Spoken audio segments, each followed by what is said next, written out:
It's the laws of supply and demand. You can't break the laws of supply and demand. Whenever there's a supply and demand imbalance, it has to work itself out.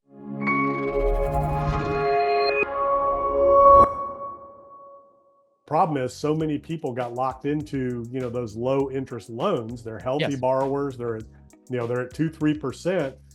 You know, there's no reason for them to sell that house with that kind of a mortgage. But also, wherever they're wanting to go, there's nothing for sale where they want to go. No. And that's the biggest issue right now, because every seller is a buyer, Yep. or a renter.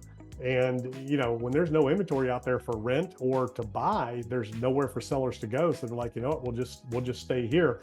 But we're starting to get to the point now where some of that's loosening up, because there are interest only loans. We're seeing the Fed start to talk about rate cuts, Yes. maybe towards the end of the year. So there is some hope that mortgage rates will continue to come down a little bit, even though mortgage rates are based on the Treasury, the 10-year note specifically, which is coming down because of Fed funds policy. The Yes.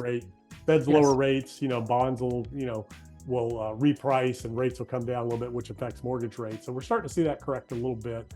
Yeah. We're seeing builders that have a lot of inventory offering, buy downs and things like that, Yes. buying down the interest rate and, doing sales and things like that. So we're starting to see it loosen up again. And but we still have, constricted inventory in a lot of markets. It's still a problem in a lot of areas. It's the laws of supply and demand. I mean, you can't break the laws of supply and demand. Whenever there's a supply and demand imbalance, it has to work itself out before things will change. Now, other factors can affect that, but at the end of the day, it's just supply and demand. You've got very low supply, and you've got, even though it's probably not super high demand now, but you still have demand for that low supply. So, that's just how it's going to go.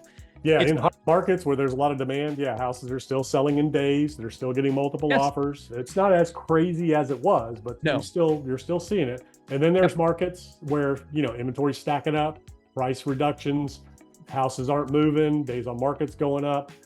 So you're seeing that happen in some markets. But it's really interesting. It takes time. The housing market is a very slow moving train, although we did see it fall off a cliff in 08-09 because financing dried up. Yes. Values were correcting so fast, but the bottom line was people couldn't get a loan. No. It's all driven by liquidity, right? So it's debt, Sure. and the cost of the debt is what drives values in real estate, commercial or residential, on top of demand, right? So demand, Right. location, all that can, that can make a big difference both ways, a premium Right. or a discount. But at the end of the day, if you can't finance a property, and if that financing is expensive, well, that affects demand, more than anything else, really. Even if you've got the best location in the world, if you can't get the financing and the debt doesn't make any sense, it doesn't matter.